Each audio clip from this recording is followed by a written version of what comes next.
All right, we are live. Ladies and gentlemen, welcome to Privacy Please, live edition, securely speaking. I am your host, Cameron Ivy, and with me soon should be Gabe Gums, my co-host as well.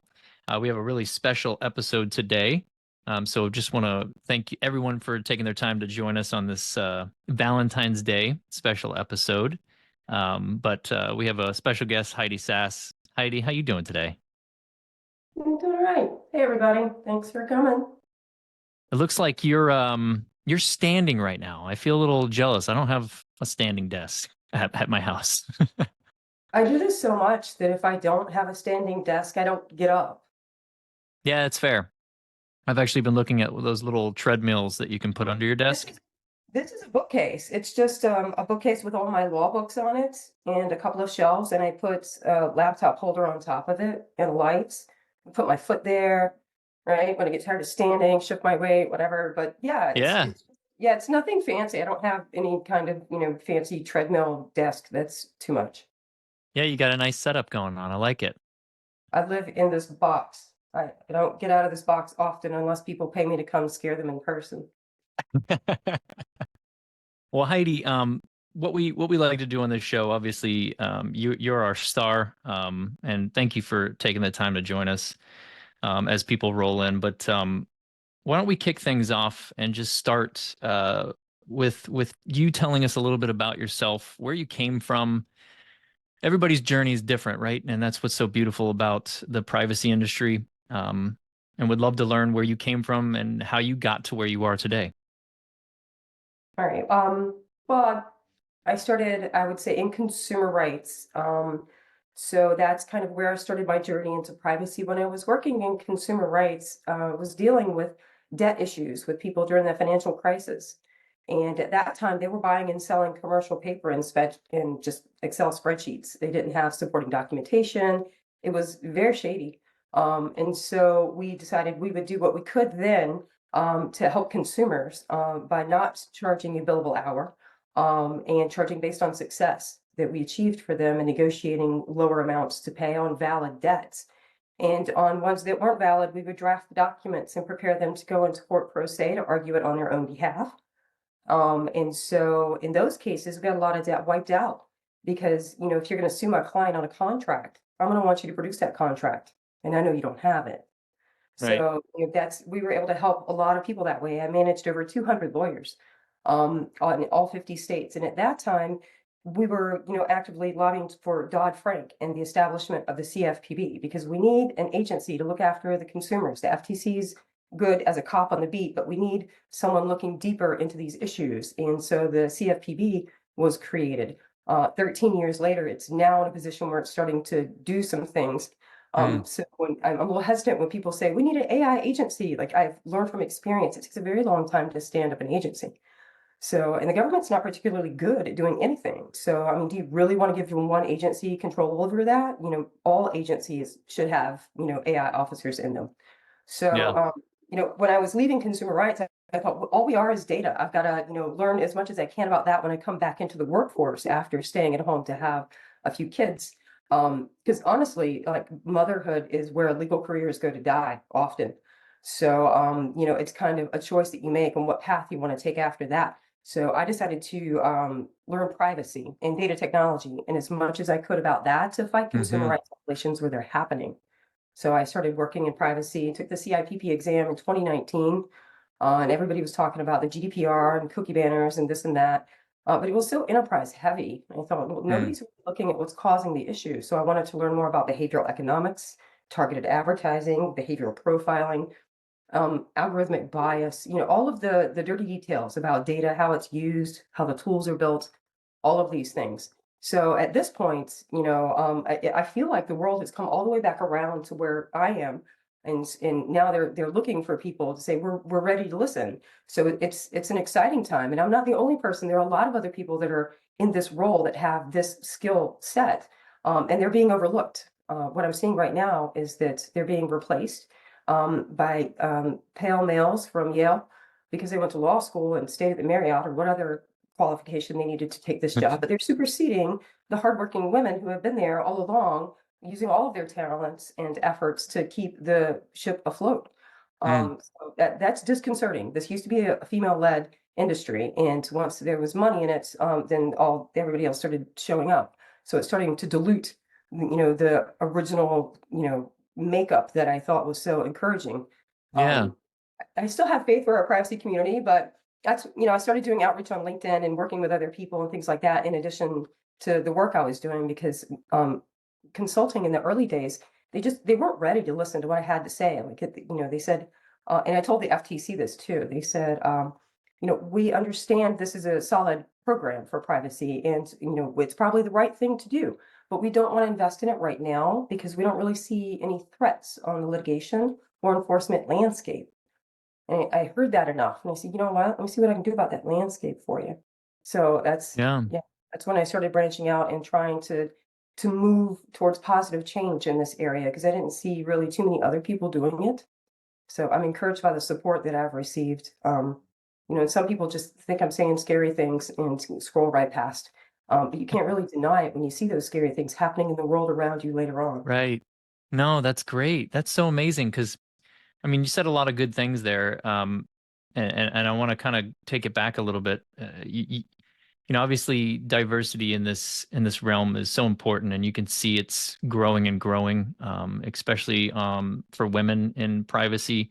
So it's nice to see because I know a lot of the leaders in your area. There seems to be a lot of good, strong, confident women that are leading the privacy front, which is amazing to see, and it's encouraging because it's you guys are your staples for younger women that are looking into maybe going this path, which is super important. So, um, how does that make you feel? I would imagine that's part of the drive, as well as like you were saying you wanted to bring that back, the way it was kind of formed originally. But it's good to see that it's growing and that someone like yourself is in this space and you're fighting for it. It's humbling to see Yeah. people, students of all ages and all stages of life. Maybe they got laid off recently and wanted to upskill, or maybe they're in law school currently and they're looking for direction on where they want to go. Other people that have expressed interest that have turned into excellent students have been people that previously worked in safety and trust. And big tech isn't really interested in safety and trust. So those people are not working right now, but they have a great transferable skill set to get into privacy engineering because it combines cyber and privacy Hmm. right in the code where you need them. So, it depends on where people are coming from, but so far I haven't met individuals with useless skills. I mean, some sort of skill that you have, even if it's just soft skills in dealing with people to break down complex issues into Hmm. bite-sized pieces that they can digest. If that's the only skill you have, there's value in that. You Yeah. start where you are. If you are interested in getting into privacy, then you can find a mentor and you can start finding a lot of free resources to try to figure out what area do you want to go into, because it's not just there are 14 states and the DSARs have to include this and, checking boxes and getting through the exercise. There's a lot more to it. Ooh, there he Right. is. Hey, there he is. You're late. Look. Did you at least bring me flowers? I did. It's a dump truck right out there. A dump truck. A dump truck. Filled with flowers. I I killed don't. as many red roses as I could humanly get my hands on. I We'll don't be think it. killing time. Yeah. Yeah, I don't think a dump truck was a good description of having No, flowers you're in it. not wrong. You're not wrong. You're not wrong. I did show up wearing red too, though. Yeah, I missed that memo. Sorry, guys. That's my I missed the fault. memo. It's I been it's a date. well, let's move You on. want to come in late and give you grief? Come on. Well, whatever. It happens. I missed it. My apologies for the delay. I had a tiny bit of technical difficulties at first there too. I was in the wrong platform. How is everyone doing? It's great to see Good. you. Doing well. We're diving into some diversity and a little bit of her background and where Heidi's coming from and her passion and privacy and Heidi, you mentioned something before Gabe jumped on about larger companies and how I'm not remembering exactly what you said, so I don't want to quote it wrong, but you're mentioning something about larger companies either not caring about privacy as much, or what was it that you were kind of getting into? Because I wanted to dig into that a little bit. Oh, with the safety and trust? Yes, Yes, if you care about safety and trust, why did you lay off 98% of the people who do the safety and trust work for you? right, So that's just kind of common sense. Like, I'm calling BS on you if you say my privacy is important to you and there's no one over there, no humans over there doing the work. right. It's interesting Disingenuous to at best. say it again. I said it's disingenuous at best. I'm going to agree with her. Yeah. Right. And we're seeing that across the board too with a lot of large companies. Um, Well, it's like data minimization. Everybody is requiring data minimization. We've been telling you only collect the data that you need. Yeah, yeah, yeah. And then if you talk to people, what do you need? I need everything. How long do you need it? All the time. And then if mhm, you go and monitor your network traffic to find out what are they actually looking at and what are they using, that's just not true.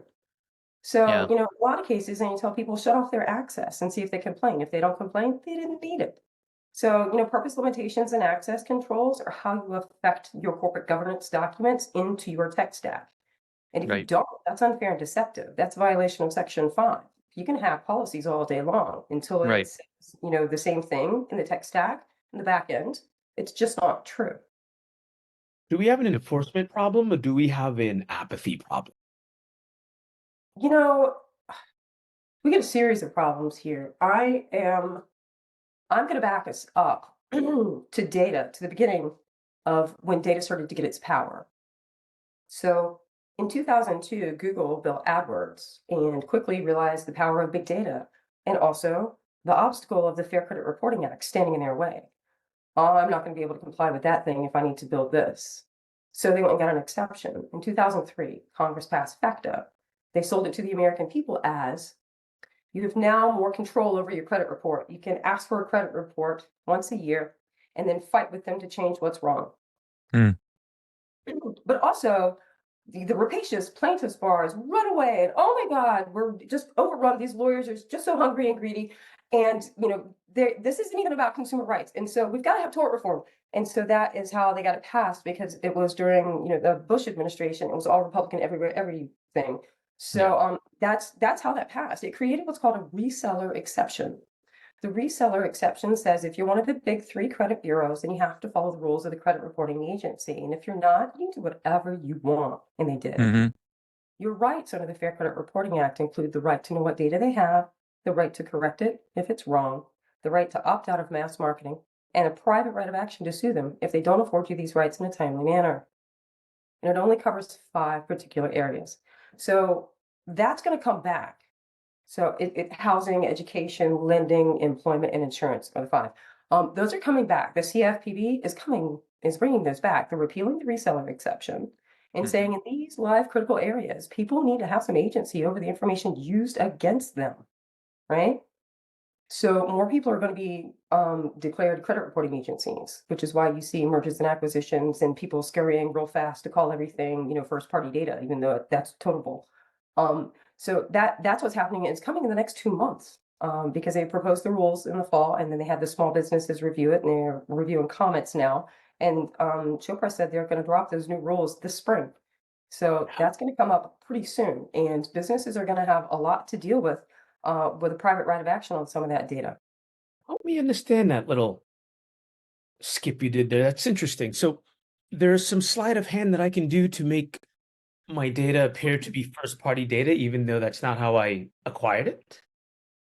Yes, if you own business A and you merge with business B, you bought business B's data, and it says in their terms of service, successors will be sold, right? This is currently an issue with near intelligence. Near intelligence was a data broker collecting data about visitors to Planned Parenthood and other abortion sites. Well, they get in trouble for a myriad of other things, and that's a big, big story. You're going to hear a lot more about near intelligence and all the many shady things that are going on over there. But they've had to file bankruptcy, and in the bankruptcy filings, their assets are listed, and they have tons and tons of specific location data on people visiting these service locations. The Mm. problem is that in bankruptcy, things get chopped up and sold to other people. Mm-hmm. So yeah, that's why Senator Wyden wrote a letter to the FTC to say you need to reach into the bankruptcy court and stop the sale of this data set because it is in the public interest that we not continue selling this data. It shouldn't have been collected in the first place. And so privacy is a safety issue for women in our country. And this data was collected on behalf of an anti-abortion group. So they paid. Yes, they are trying to collect the data so that they can target the audience and say, you need religion, you don't need choices with your body. So that's happening right Yeah. now. And so through the bankruptcy filing, everything is exposed. And so that's kind of one of the issues that we're seeing now with mergers and acquisitions and bankruptcy filings and those sorts of things, because the data doesn't go away. You know as well as I do, they're not deleting the data when they say they are. So where Right. does it go? And does it end up in the right hands? And what are they doing with that data? The purpose limitations don't carry forward. It's scary to Huh. think about. It is. I hadn't thought about that that nice little shell game there, but it makes sense that the assets of business A would now be, you know, Oh, these owned. agreements are only ones that lawyers could love. Yeah, for sure. For sure. Hey, there is something really challenging here though, in that how do we put a spotlight on this to the people that it's really affecting?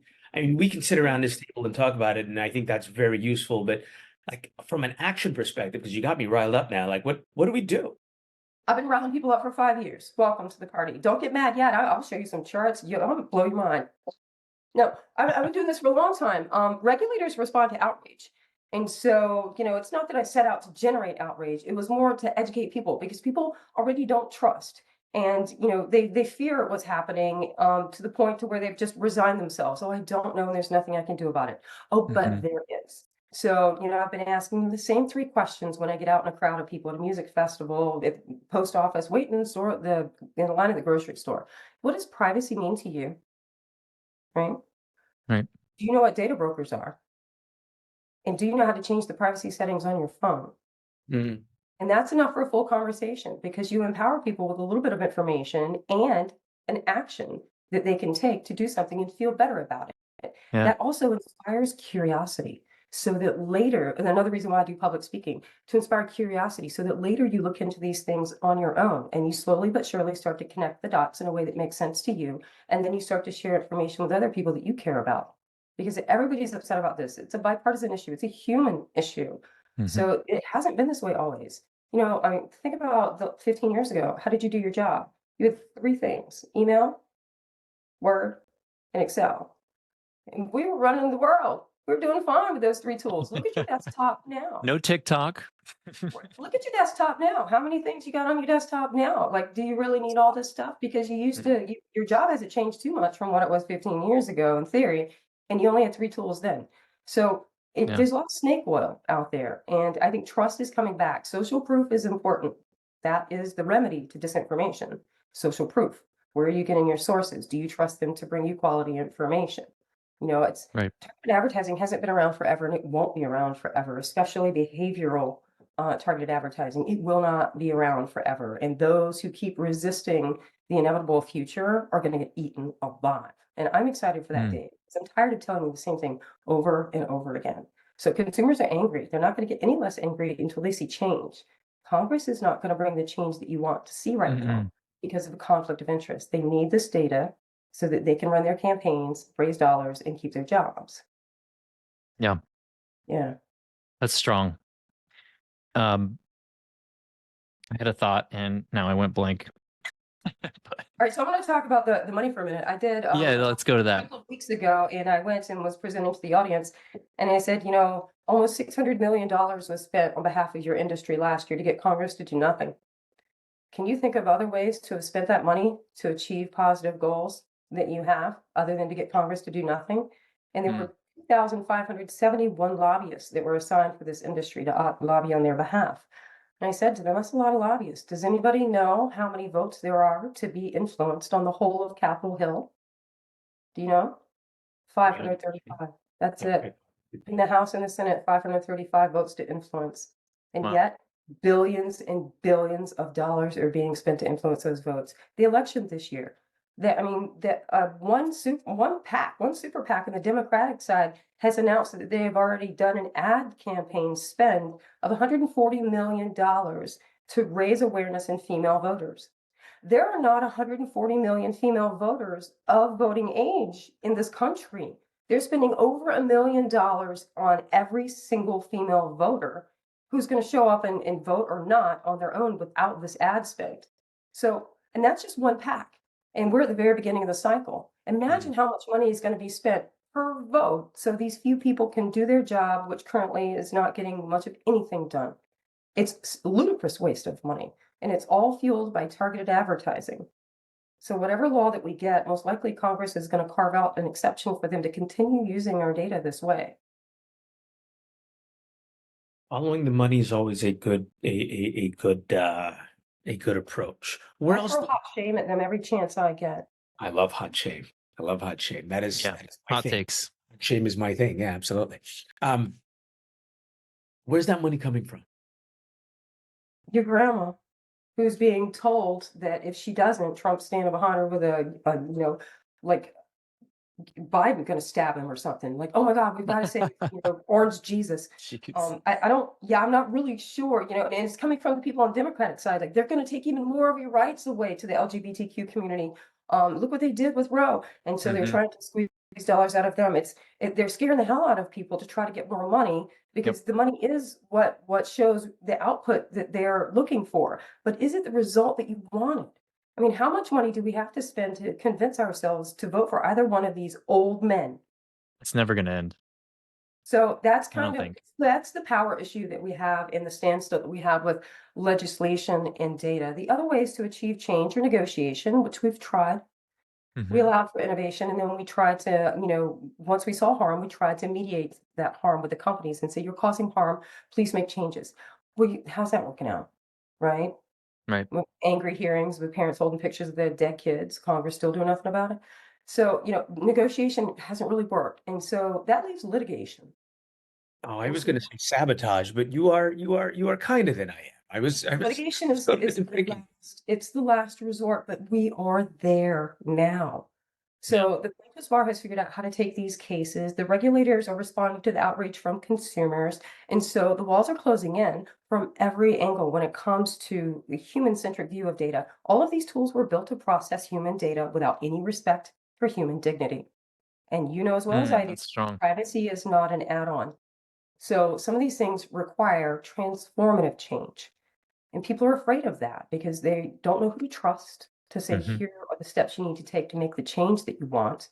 And they also don't want to upend the way they do business because they've always done it that way. How much behind are we going to fall before we catch up? Because we were talking on the show yesterday, which we were time traveling, so some of you folks would not have heard this yet. Yeah.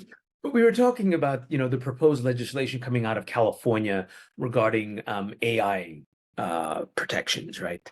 And it immediately occurred to me that this felt very divorced from, well, CCPA and its protections against data. But I don't really know how you separate an AI bill from a data bill, considering like all AI has to be trained on data. And so it almost feels like there shouldn't be a separate AI bill, but like that AI bill should be part of the original data protection bill. And so I feel like we are about to make a few more mistakes before we start making the right corrective actions. Right. I agree with that. 44 states are currently considering legislation on AI. 44 states. Exactly, right? And, it's just February. We just got into the legislative session. So a lot of these are trying to get to root issues. Remember, it is an election year too, so everybody wants to have a victory. Okay, so there's motivation on that too. Right. But also, they're trying to get labeling, watermarks, those sorts of basic things passed first because that's easy. Everybody recognizes that you're not going to have too much resistance with that. It's not covered under the CCPA, CPRA. What California law does cover currently are automated decision-making tools. like the ones the Fair Credit Reporting Act covers. You need to make sure that if there is risk, that you conduct audits for bias and make sure that you are not unlawfully discriminating people when you're hiring or in offering housing or lending, those sorts of things. That is in there. Right. Exactly. So, audits are a thing. The work of privacy has expanded considerably since I started doing this. It involves law, policy, engineering, right? Yeah, as well as statistical analysis. So, that's a lot of different areas, whereas previously people were just going in to make sure, like, do we have our cookie banner right? And let's set up our preference Right. center, that kind. Yeah. So, I mean, there's a lot more. And I've always thought that, privacy does start at the code. And so what I try to do is teach people where the culpability of the law meets the code that's causing the harm. Because if you're not aware of where your risks are, you cannot mitigate them. That requires introspection, right? Like the examination of your own bias, period, requires introspection. And if it starts with code, which you and I will agree with, I tagged you in a post recently because it just jumped off the page at me. I have these communities of folks that I interact with both in real life and digitally. And Cameron and I try to bridge that gap between privacy and security, but you see so much reflected in the security world of folks discussing what are obvious privacy impacting issues as still just a security code issue and not making that connection. There is a healthy amount of introspection in the security world from a code perspective. There is, right? Like folks like just name drop a few, the guys and gals over at Bug Crowd and White Hat and all those other places, right? They have been at this for a while. I don't see that level of introspection being brought through a privacy lens, though. Privacy engineering, I think, is where that is starting to take off, because you do have to address these issues with the code. Like you can't, I don't think it is good to have one privacy professional that does your compliance work, that does the contracts, right? And does the policies, because that person either has to know and work on a team with other people that can put and implement those changes into the stack, or they have to be able to do that themselves. Otherwise, how do you validate the work that you just did? So, I mean, and cyber is how you to put in purpose limitations and access controls. So in privacy, I'm calling for that in my notice. In cyber, that's how you actually make that happen in the code, so that you automate this, right? So Right. I mean, you can't locate everyone's data if you don't tag and classify it properly. Well, if you tag it and classify it, then you've got risk levels, and you need to treat that data differently. If you're just writing policies, you're not necessarily going to be abreast of all of the changes, like health data. People that tagged their data as health data 3 years ago may want to look at retagging that data again, because the definition of health data has been expanded. Washington State has expanded the definition of health data, and it isn't just to people in Washington State. If you're offering services to people in Washington State, exactly. So, I mean, those sorts of things, you got to retag that data. You got to, bring in a service to do that. But first, you have to be aware that that's what your issue is. You don't know what you're missing if you're missing it. What do you think? What industry do you think is the furthest behind? Do you think it's the Banking. health industry, banking? Yeah. Oh wow, okay.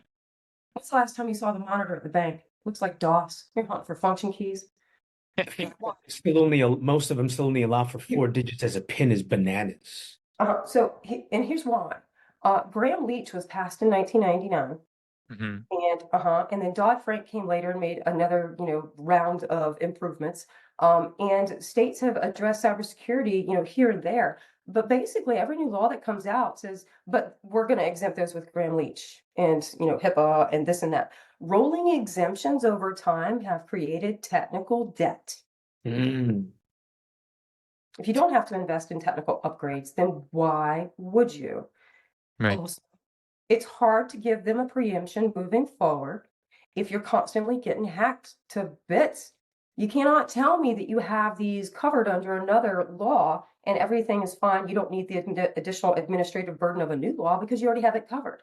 Bullshit, you have it covered. Why did I get 5 breach notices from the Move It breach? Bullshit, you have it covered under Graham Leach. So I don't know that exemptions are going to continue to roll the way that they are, but that is definitely the enterprise view, we've got to have these preemptions, because basically companies don't want to change a damn thing about what they're doing. They want to tell you privacy is important, and they want to say regulate us, and then they want to monitor and write the language for what regulations are there, which pretty much just rubber stamp what they're already doing, so they don't have to change. And that's why they get in the lead and they start leading these discussions, right? Mhm. Please regulate me, as long as I can write it and I don't have to change anything about how I do my business and how I treat your data. So enough of that has gone on, that people are getting wise to it and saying, yeah, I don't really believe you anymore. I had a law Right. school professor who was a sitting judge in the bankruptcy court, and she was talking to us about how you conduct yourself in the profession when you leave law school. And I'll never forget this. She said, credibility is like virginity. When you lose it, it is gone. Exactly. It's strong. You remember that, especially in dealing with other people, because you learn to trust other people, or you learn who you should not trust, but still Right. keep close. And that's just how you conduct yourself moving through the profession. But that always stuck with me. She's absolutely right. When people no longer trust you, what do you have left? Yeah. And to go back, a closed mind is the mind of an idiot. Yeah. So open it. I'm Gabriel, just doing bars. I'm just doing bars here. You're stewing on something, man. What are your questions? Give me your questions. So actually, while you brought it up, CPRA, obviously there was, I think a few days ago, it's being enforced now. Right now. Yeah, right now. And I told people when they filed that appeal, I said, don't sit on your laurels, because this is going to happen and you need to go ahead and plan for this inevitability now. And they said, no, we want to pay a shit ton of money to our big law firm who says, wait and see. Yeah. That How's wait that working out for you now? that wait and see always gets me. Like, well, we're gonna wait and see what happens to others. It's like, Well, No, wait while I keep charging you, and then you will see how much I'm going to charge you to fix this on a it's a good racket if you can get in on it. That's for sure. whole other show we can do about the brothel model of law practice that needs to die, but that's a whole other show. let's talk on the side. We'll create it. We'll do it. I want that show. Do you know how many women will want to join in that show and tell you why they left? You want to do we can do a panel? You want to do a panel? Why women leave? Yeah. Oh my Yeah. gosh. So many women would be so excited to be like, here's why I left, and tell you. And they're some of the most talented, gifted people that you've met ever to practice in the field, but they just could not live under those, those structured environments that are designed to wear you down to a nub. They're extracting every bit of value out of you. So there's nothing left for you to have invested in yourself. I have my sister-in-law has recently joined your profession, and she's already expressed exactly that. Her desire to leave is already there, and she's only just started. That's right. What's your exit plan is one of the first questions they ask a new lawyer. What's your exit plan? Yeah. Yeah. I didn't know this. I'm first in family to go to college. I didn't know what it was like to be a lawyer until I was one. So I, worked with a few over time, but I didn't know what to expect. And, I have a lot of respect for some of the hardworking lawyers out there that they're trying to, do the right thing and help people. That's not the vast majority of the lawyers that I see. Yeah. What's the advice you would give someone like that, though, who is new to the industry and find themselves challenged with any of the shenanigans you've just laid out? Find a good mentor. Yeah, you always need someone cheering for you in your corner. Unconditional love and support. I mean, you need to find someone that they think you're worth their time and effort to invest themselves in, so that they can share their knowledge and wisdom with you. That's the right kind of mentor to have. Someone who's always cheering you on. Someone who is willing to give you the hard truth when you fall down and say, here's how you get back up. Finding a mentor, they can be the same age as you, but they have more experience. I mean, they don't have to necessarily be, the toughest old bird that's around and you want to know her secrets. Like, maybe you need to leave her alone. But there are a lot of other people, also in cross functional teams. I mean, you work in privacy, your mentor may work in cyber. That's a valuable relationship to have, because it's going to give you insight and different ways to think about things outside of your comfort zone. So I think finding a mentor is probably the best thing that you can do, no matter what field you work in. I'm inclined to agree. Someone in the audience asked what I think is the natural right question on the heels of that is, where would you recommend finding mentors when attempting a career or sector transition? Are there any characteristics that you would look for in a solid mentee? Okay. So first of all, when I take on a student to mentor them, it's generally women and people of color. So that's just how that's how I pay rent on my privilege, to give back. But other people, you may be looking for someone who can help you along the way because you need help with the research, part of a project that you're doing, and it would be beneficial to them to do some of that research, and then you can teach them through doing. Mm. So I mean, having some of those kind of skills. I think the best place to find these people are on LinkedIn. LinkedIn is where people are showcasing the work that they can do. So if you're going through LinkedIn and you see, like the Data Diva, and you see her put something out, read her stuff, and then look and see who comments on her stuff, right? Mm-hmm. And then you can, go through there and find other people, people that maybe she comments on. You can find stuff that I'm doing or the posts that I comment on. And you can start following people and find other people that are in there along the way, that have ideas that align with yours. And then you can start asking, where can I network with more of you guys? Where can I find more of this community involvement? There are some privacy companies that have set up, like Slack channels and things like that, where people could come and, do some networking. But I think if you put out work that you do, in this field and say, here's what I can do, other people will see value in that, and maybe they'll start to interact with you. And slowly, we're going through social proof here because we're humans, and you've got to find people that you can trust. But it needs to be an even value exchange, because in teaching other people, I learn more about what's going on in the younger generation's mind and how they view things, which makes me a better teacher. At the same Mm-hmm. time, they're learning things from me, from my experience and how I view things, which makes them a stronger student. So you've got to have that positive feedback loop and a good relationship with a mentor. I would say reach out to people whose work inspires you. Um, Maybe not like, Timnit Gebru and people at the very top of the field like that, because everyone in the world is reaching out to them. So that you might not get a response from that. It should Right. not discourage you. Like the lead partner at the firm that does this work. Maybe they're busy, maybe a more junior associate who can give you a real feel for life, what it looks like on the ground. Those sorts of relationships you can build with people.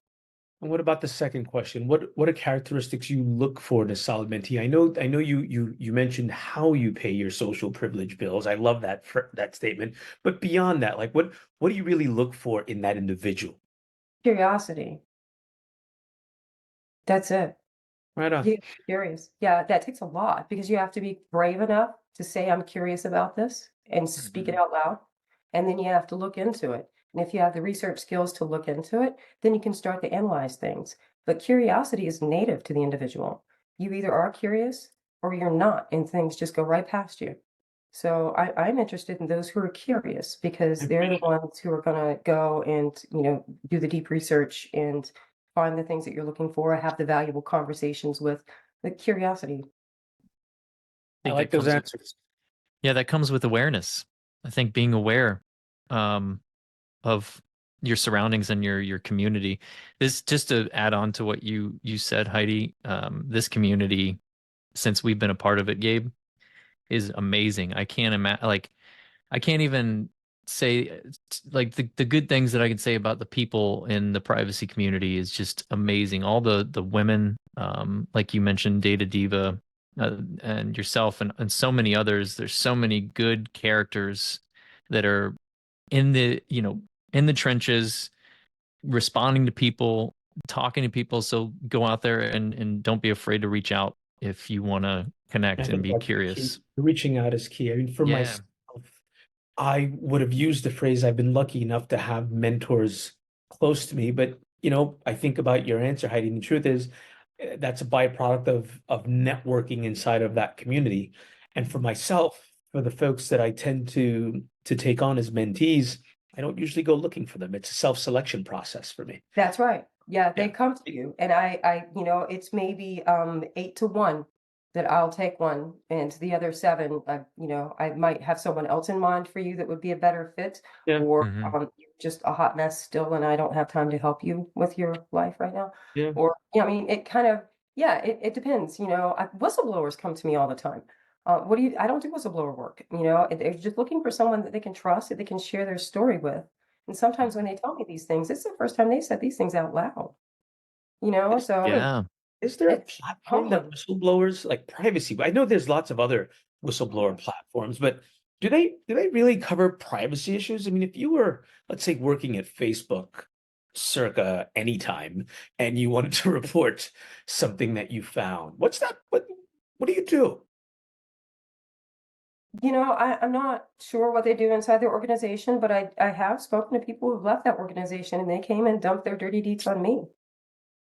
And then I route them where they need to go. People do key tom or, torts Yeah. or, privacy or, False Claims Act. Did you work in cyber and you do have Mhm. evidence that what is going on is defrauding taxpayer dollars? Then, that's another whistleblower statute that's starting to pick up. They had 18,000 complaints under that statute last year. They couldn't follow up on all of those. 18,000. Wild. And that's just the people that had the Courage. chutzpah to come forward. Yeah, that's Certainly a crazy. lot unreported. So to go back real quick on the CPRA, just for anyone listening, if do you have any, what does that mean now that it is enforced? What should we look out for? Were there any changes? Is there anything that the people should know about? So all of the things that people were going to do and then all of a sudden just stopped dead cold and, Mhm. and just iced it, all of those projects just came back to life. So it Right. depends on where your organization was, because if you're going to do this foundationally, you need to do this first. So, and right, and they keep stacking that up in the to-do pile. One of the things I think that people are missing out on is deletion schedules, data retention and deletion schedules. You Mm. got to have that. Like, I mean, you just have to have that. And you need to demonstrate that you are following that. Because so it's been validated that we do, in fact, delete the data this way, on this regular running basis or whatever it is. That and employee notices, employee data is Yeah. now on the table, right? And so you have a privacy notice for your website, but you need to do a completely different one for your employees under the CCPA. So I mean, it's little things like that that you have plenty of time to have already taken care of. But if you're scrambling at the last minute, it's those things. For as soon as they hit the appeal and everybody stopped working, all the privacy pros were like sitting on the beach for a while because we're like, well, what do we do? Mhm. Suddenly, as soon as this is game on again, it's like playing stickball in the streets. Everybody yelled car and we get out of the road, and like now the car's gone. We got to run back in the street and start going as fast as we can. Like, why did it have to be this way? It's like So Wayne's World. Game yeah, on. yeah, pretty much. DSARs are important, and people are starting to get like, ooh, hella upset about New Jersey, with Mhm. the DSARs, and litigation going on right there. But the bottom line is this: if you got a request from a consumer to delete the data, and you located the data, and there was no overriding legal obligation for you to hang on to that data, then you should have deleted it and told the consumer you did that. If you failed in that opportunity, you deserve the heat you're getting because people Mhm. have not been paying enough attention to what the consumers want. So the consumers say, I want you to delete my data. In New Jersey, over 18,000 people used an authorized agent to say, I want you to help me delete my data. These are family members of law enforcement, judges, things Mhm. like that, pursuant to Daniel's Law that they passed last year. They started in 2020 with that after, some crazy man went to a judge's house and killed her son at the doorway because he was looking for the judge. So they passed Daniel's Law in 2020, and then they tweaked it a little bit because the industry wanted to fight back some exceptions. But ultimately, last year it was passed. So they have plenty of time to know this law is coming, the data Mhm. brokers. So when they started getting a huge amount of DSARs in January, when they started this project, they had 18,000 opportunities to do something about it. And at this point, after they've filed the suit, at this point, you can go on the data broker site and still find that data that Yep. is, yes. So, I mean, you had plenty of opportunity. You knew it was coming. And so at this point, pardon me, but I'm fresh out of pity for you. The problem is the enterprise lawyers have not had to deal with litigation before like this. And so this is your new world. Welcome. Exactly. So the wait and see approach is what got you into this hot water. Is it So irresponsible for me to call for more hacktivism? I think it technically is. I think I'm not allowed to say that, and I have to say that I'm making that statement purely as Gabriel comes, and I do not represent any of my employers. right? But These that are was my a good opinions, time for not all the food activism. trucks. Yeah. So, another thing, the data brokers are already getting upset about it. And so they're now introducing legislation saying we've got to kill off the authorized agents. You can't have authorized agents do the DSARs because we got this wave of litigation. Yeah, but then you did nothing about it when you had a clear chance to Said avoid another way, you litigation. made it too easy for the natives to get restless. You made Please. your bed. Now lie in it. Somebody's Yeah. going to have to get eaten. Like those hiding in the herd are going to get eaten because they're the dumbest and the weakest. You've had plenty of opportunity to do something about it. So pardon me, but I'm hearing no bitching from the enterprise lawyers on this. You've had a long time with nothing to do but check boxes. Now you're going to have to do some work. So the Mhm. idea is not just go after the plaintiffs bar on this. They're doing what they need to do because consumers are over it. The regulators are coming, the consumers are outraged, the plaintiffs bar is coming in to do the dirty work. And so that's going to force change. It did not have to be like this. Remember Right. when I said years ago when I started consulting, I said, these are what the changes you need to make. And they said, we don't really see any Mhm. effects in litigation or enforcement landscape. Well, I bet you do now. Oh yeah. It didn't have to be this way. Heidi, what is your prediction? Like, what do you want to happen? What do you think's going to happen in the next, in this year and next year when it comes to your privacy trends and laws and things like that? So I see this in two parts here, the data, and you have provenance, quality, privacy issues with data. Now you have tools, the AI tools. How are the Hmm. tools built? What are the parameters? How are they weighted? What are the outputs? Right? So you've got two competing categories. I think they're about to come together. One of the think tanks that I work with is For Humanity. Shout out to my For Humanity peeps. And we've been working on this for years. We actually were one of the first to draft the criteria for how to conduct an audit for bias in autonomous tools. And that was, a couple of years ago. We've since expanded it and we're covering the EU's AI Act at this point and moving forward. But we were included in the US AI Safety Institute consortium.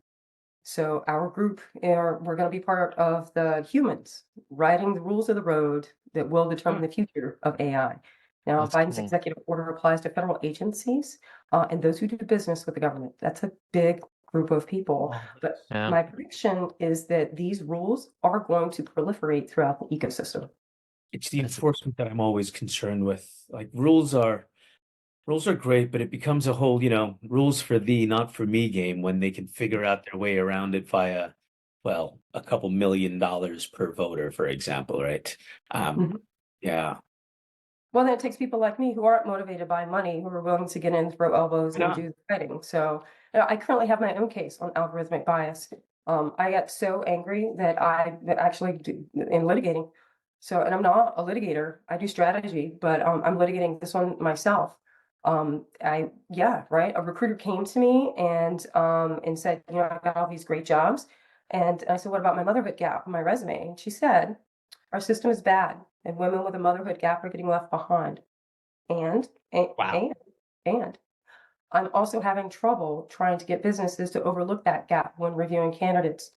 Two stunning admissions, both illegal, right?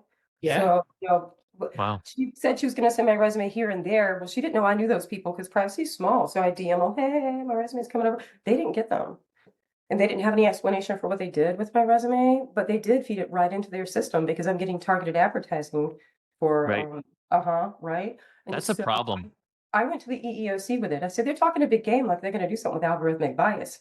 I got a case. They told me the tools are broken. Let's see what you can do. Yeah, they Do it. sat on it for 2 years and then freaked out and were like, we don't know what to do with this. They've not gotten into the tools. The iTutor case that they said is the first case on algorithmic bias. That's not true. It was discriminatory on its face. It wasn't algorithmic bias. They didn't get into the tools. Yeah, because they don't really know how. There are 57 branch offices and technologists and zero of them. So, and they're going to be the frontline responders to this issue. Like you said, enforcement is a problem. Well, when Hmm. people come looking for enforcement, these are the enforcers, and they don't know what to do. What's worse is that they keep talking about we're doing this, but they're not actually demonstrating that they're doing it. And then if you look at the lawyers that do employment law on behalf of consumers, they know jack shit about AI.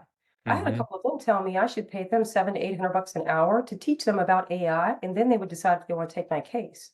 So I told them to pound sand, and I filed it myself as a pro se. So at this point, I have 2 data brokers, and I'm still waiting to hear back from the court to see if I got standing to proceed with my case. But if I did, it'll be one of the first in the country on unemployment or unlawful discrimination based on algorithmic bias.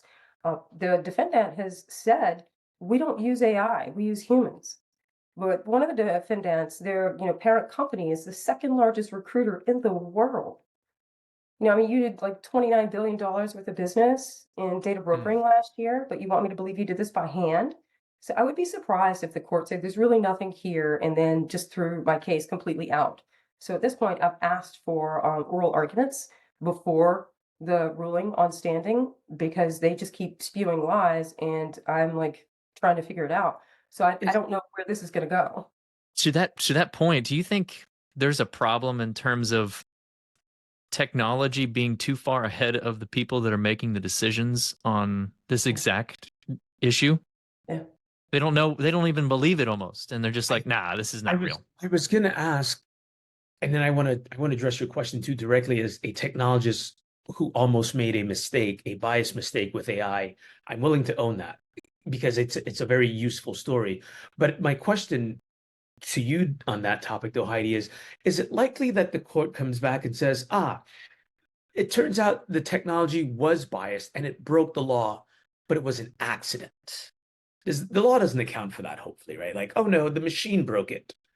No, liability is clear in this case. It is on the business. Yeah, absolutely. If you got rid of all the racist humans in human resources and replaced it with a racist tool, you are still responsible for the racism. Right.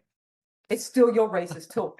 So no, you cannot absolve yourself of liability by bringing in all of these apps. The app makers themselves, however, are a different story. Yeah. Oh, let me tell you, read their terms of service. So many indemnity clauses, they shift liability to you. They're operating with impunity. You cannot expect them to be decent. And when something bad Software does is a happens, different you're litigation.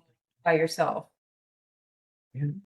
I think that's part of the problem too, is all software in our country still operates as is, right? Like there's no justice for not getting what you were claimed to have bought when you buy software sold as is. I will just very quickly tell my side of this story, but I was working on a project several years back, an AI project that it associated data with humans, right? Without knowing who the humans were, without even knowing sometimes enough information about them, looking through large quantities of data and making these very abductive inferences about who they were explicitly. And I woke up one morning in a panic and realized, holy shit, wait a second. What did we use to seed that with? Because it struck me as like if all we did was had pulled from, you know, a slice of Americana names, that could be problematic. That could be very problematic, considering America is made up of lots of people with lots of different types of names, some of which are East Indian or even Asian by descent, and some of them may have one letter or two letters in their names, and like there was all kinds of weird things that we'd left out. They like African American names, so many things that I woke up and in a panic, I was like, did we just train this goddamn model and didn't account for any of those things? Luckily, my lead data scientist is a much smarter human than I am. And he had not done that. But as the person kind of overseeing this, I didn't have in my own process at the time, this has to be accounted for as we do A, B, and C. I don't say that to give any excuse to these folks, which is why I asked the liability question. I would have still been my fault, in my opinion. Like if that was the outcome, fault still lies here. I was curious how the law saw that, though. So one of the things that I like to do is in some of the speaking that I do, I speak to groups, including developers, because developers need to know when they're making an ethical choice.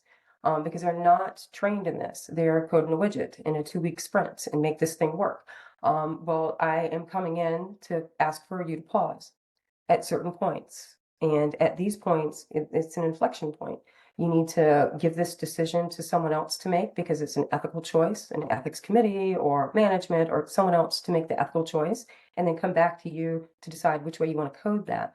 But they are the front line workers that are building these tools. So they're the ones that I wanted to talk to about these types of things. Because I've talked to people who worked in programmatic advertising before, and they held their nose and did the work, but they clearly saw what they were doing.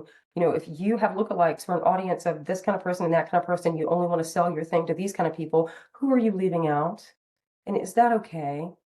You know, exactly. And so fundamental fairness is within all of us. And we have our own standards for where that lies. But I wanted to inspire their curiosity so that they would look at their work in a different way and say, this might be an ethical choice before I code this and I include this library, right? You know, I mean, Right. this photo library over here doesn't even have pictures of gorillas in it because Google couldn't figure out how to separate pictures of Black people from gorillas. So they just got rid of all the gorillas and said, now we're biased free, which is ludicrous. Mm. I mean, tell that to the poor gorillas. Well, at this point, you know, they're also pulling out things like information on breastfeeding because, oh, it's a breast, it might be pornographic, you know, and so people are looking for information on breastfeeding. You're not going to find that information. I mean, who are the arbiters of the truth and what happens to information in the future? Because people decided here that it was too risky to include these, you know, Right. data sets. Right. Also, you know, missing data sets. Like how many gay and lesbian people were denied housing 3 years ago? We don't know because nobody bothered to collect that data. There was no financial incentive to collect that data. So how do you manage a situation if you don't measure it? And so we have data inequities all over the place. You know, I mean, look at Gen AI. It's proficient in white English. So if you are proficient in white English, you're probably going to do fine. How about the rest of world? Truth. Ernie. Yeah, I mean, if you speak Mandarin, you can use Ernie. But I wouldn't advise it. So it's an LLM. So Baidu. No, Yeah. for those not tracking, it is a Mandarin trained LLM. Yeah. You know, when you're doing research, you know, translate sometimes is the most effective feature because we're stuck in English. And so you're reading a lot of research papers in English. Well, I'm Mhm. sorry, there were some people in another place of the world that researched this 5 years ago and came out with something that's extraordinary, but you never saw it because it's never been translated into English. You know, there's a wealth of Right. knowledge that's out there if we look outside of our little, you know, privileged bubble. You're getting square into Tower of Babel territory, and I like it because I happen to think that's one of the biggest problems with AI also is it is myopic. Like Mhm. it requires data sets, but the data is highly cherry picked, highly cherry picked. And some of it's just garbage, like you mentioned, inferencing. Inferencing means making stuff up. Yes. Yeah, no, I will completely cop to that. We were making things up intentionally because what we started with was, well, we know nothing. So we have to make inferences, right? Like we have to start inferring our way back to truth because we are intentionally starting from we don't know a thing. But inferences are very very dangerous for that reason.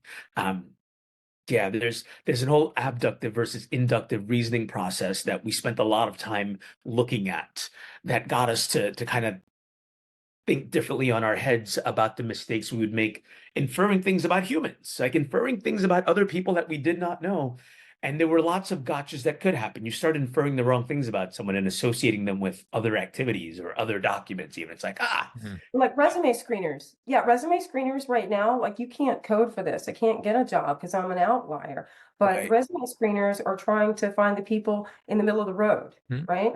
And so what happens is that you keep churning through the mediocrity of, you know, the normal people in the middle of the road. Meanwhile, businesses are wondering why excellence doesn't emerge.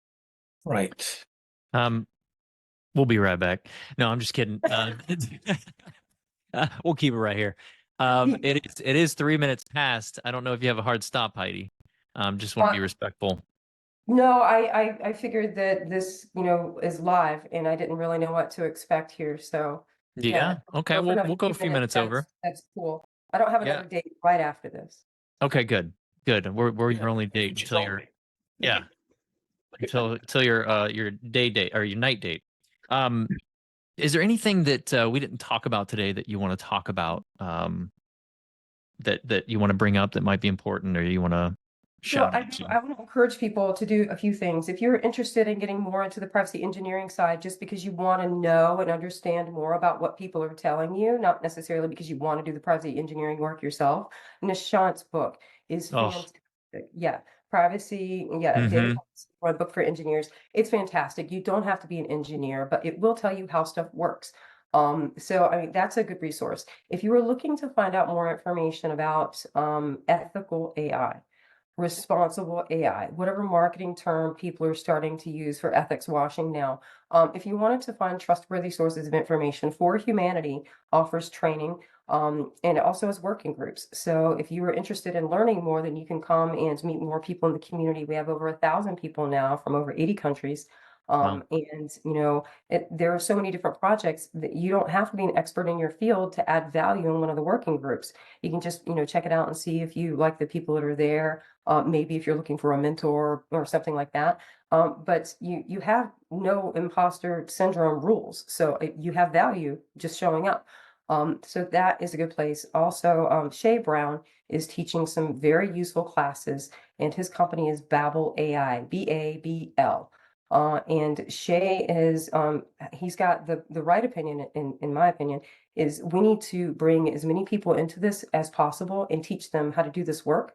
It's not a competition or secret sauce kind of thing. Like, I am not the only one that can save you. Like, no, there needs to be lots of other people that can do this, because that's how you also achieve diversity of thought. But we need to bring as many people into this field to know how to do this work. Like, more people have skills in data science and statistical analysis. More people have, skills in dealing with change adjustment with the people that you are implementing change with, and the soft skills that you need there. So I mean, it kind of depends on what skills you have and what project you're working on, how you can go and get more information. I mean, personally, when I started doing my research into AI a few years ago to find out what is this, how does it work, some of the simpler things that I did is Google offered training classes. They don't offer them anymore, but No. they had training classes on targeted advertising and funneling and lookalikes, and I got to look under the hood and find out how do you do that. And it was horrifying. But it was a free resource. Likewise, PBS has a free resource called Crash Course, and Crash Course AI is taught by a guy named Jabril, and he's phenomenal. But the video series, each one's about 20 minutes long, and there are about 20 of them. So it goes through natural language processing, and it just goes through all of the breakdown pieces in a way that you can understand it. So you can get a base level of knowledge before you need to start looking at potentially certifications if you want to go that route. Yeah, that's great. Great resources and Free advice right research. there. I like it. Shameless plug. I'll add one more to the top of the list because Nishant's book is at the top of that list. But I host a GitHub resource that just has a ton of privacy engineering resources, and Nishant's book is top of that list. Nice. Mhm. Good deal. That GitHub resource. Cool. I need some information for my peeps on that. Yeah, I will make sure we share it. It's Drop a basically link or something. all of the resources that I have found useful. And so some of the ones that you've just spoke about, I will let's connect. I want to make sure I update the list to include those resources too. Yeah, to that point, Heidi, are you a part of the Privacy Pulse Slack community? No. Okay, I'll send you an invite. Got a good amount of people in there. And I know I just added Gabe. But Heidi, thank you so much for taking the time to join us today. Seriously, you're awesome. Appreciate you Very much. joining us for a day date and talking privacy. And your passion is clearly evident. And just it's just thank you for what you do and for what you're doing for women and in this industry as well. It's very important. And just really appreciate your time and being a colleague. Just another person that works alongside you in this industry. I love it. Oh man, I'm just running my mouth on LinkedIn. It's probably nothing. Yeah, that's I was fun. saying, Let's keep do taking it. acid, taking names. Yeah. Thank you so much for this lovely date. This was a great discussion. I'm gonna go outside, and if there's not a dump truck of flowers, I'm going to set. Well, If hey. there isn't, it's only because someone messed it up in the AI department and It was bad training data. bad trading data. Thanks, guys. Thanks for doing what you do. Thanks, you. Heidi. A pleasure. Be well. Bye. We'll talk soon. Take care, Heidi. Cheers. See everyone.